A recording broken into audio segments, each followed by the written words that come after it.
Pernah nggak sih kamu sadar bahwa otakmu memproses sekitar 70.000 pikiran setiap hari, tapi cuma 5% yang benar-benar kamu kendalikan? Sisanya, itu suara-suara asing yang tanpa sadar nyasar di kepala, mulai dari kecemasan ibumu, omongan mantan, sampai komentar random di TikTok soal hidup kamu, tertinggal karena belum punya 5 sumber penghasilan. Bahkan, suara si teman lama yang entah kenapa tiba-tiba muncul di beranda dengan mobil barunya, langsung bikin hati kecilmu nyeletuk, aku payah banget ya. Mengapa kita selalu merasa lelah? Padahal, capek yang kamu rasakan itu bukan soal fisik. Bukan karena tubuhmu lemah, tapi karena otakmu kebajak. 24/7, tanpa henti, otak kita kayak grup chat berisik yang nggak pernah kita setujui buat gabung. Yang lebih parah, mayoritas peserta di grup itu cuman bot. Bot yang suaranya mirip kamu, ngulik-ngulik semua keraguan, dan setiap hari sibuk mengingatkan kegagalan masa lalu atau mengompori kalau semua orang lain jauh lebih keren dari kamu. Kita tak lagi berpikir, kita mendengarkan suara asing. Kamu pikir selama ini kamu yang mengendalikan pikiranmu. Nyatanya, kamu hanya jadi penonton dalam keramaian suara yang nggak jelas asal-usulnya. Suara yang berisik, statis, dan kadang bikin lupa siapa dirimu sebenarnya. Dan di zaman kayak sekarang, kemampuan fokus itu bukan lagi sekadar jurus produktivitas. Itu soal bertahan hidup secara mental, emosional, dan spiritual. Fokus adalah pemberontakan baru. Sekarang, berani fokus di tengah dunia yang ribut, itu sudah jadi bentuk pemberontakan. Begitu kamu benar-benar fokus, tiba-tiba suara-suara bising itu mulai ragu buat mendekat.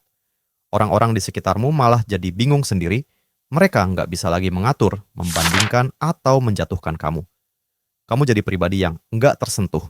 Dan buat dunia yang diuntungkan dari perhatianmu yang tercerai-berai, itu menakutkan. Mitos tentang fokus, tapi jangan salah paham. Fokus bukan berarti harus ngatur hidup sampai punya 10 kalender, 5 aplikasi to-do list, dan kafein sampai jantung berdebar nggak karuan. Bukan, fokus asli itu sunyi, kadang malah kelihatan membosankan. Kadang, fokus itu duduk sendirian di lantai, hoodie, dan akhirnya sadar, impian ini bukan milikku, tapi hasil teriakan Instagram selama 6 bulan terakhir. Fokus itu berani pilih satu saat dunia maksa kamu 1000. Contoh nyata, noise di kepala. Coba deh, kamu pernah mau meditasi 5 menit, tiba-tiba keinget semua kesalahan sejak 2006. Itu noise. Mau kerja, tiba-tiba kepikiran scroll rumah di aplikasi properti. Padahal beli aja enggak. Itu juga noise. Bahkan saat mulai pulih dari luka lama, tiba-tiba malah kangen sama orang yang pernah nyakitin. Itulah noise. Distraksi nggak cuma curi waktu, tapi juga merampas siapa diri kita sebenarnya. Kisah parabel air keruh and sains otak. Ada satu kisah kuno. Seorang pria mendatangi biksu bijak di puncak gunung, curhat soal pikirannya yang ribut dan nggak bisa fokus. Biksu itu diam saja, cuman kasih segelas air berlumpur. Setelah beberapa menit duduk diam, lumpur di gelas pun turun, airnya jadi jernih.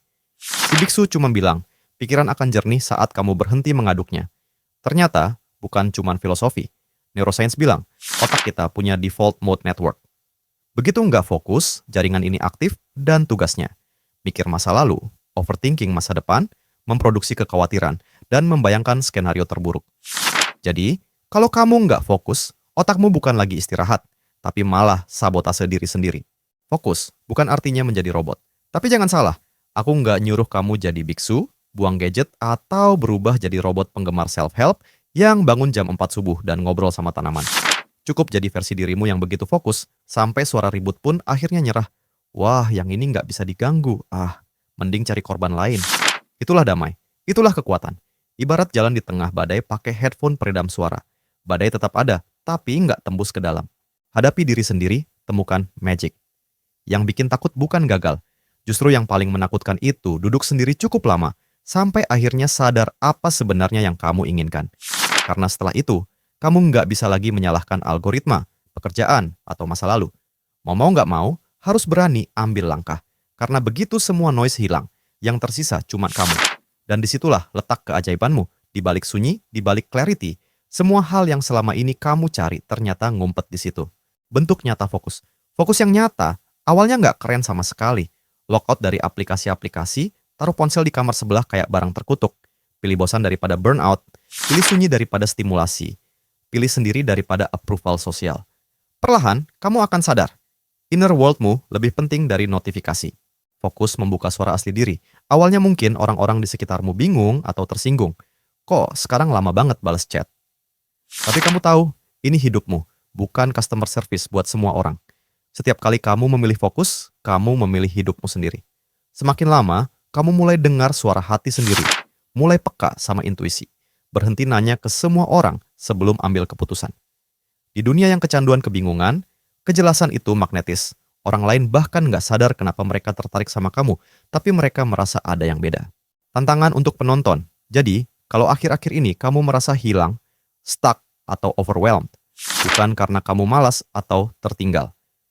Mungkin kamu cuma terlalu banyak kasih akses ke suara-suara yang salah. Mungkin sekarang waktunya menghilang sebentar, bukan buat kabur, tapi supaya bisa kembali ke diri sendiri.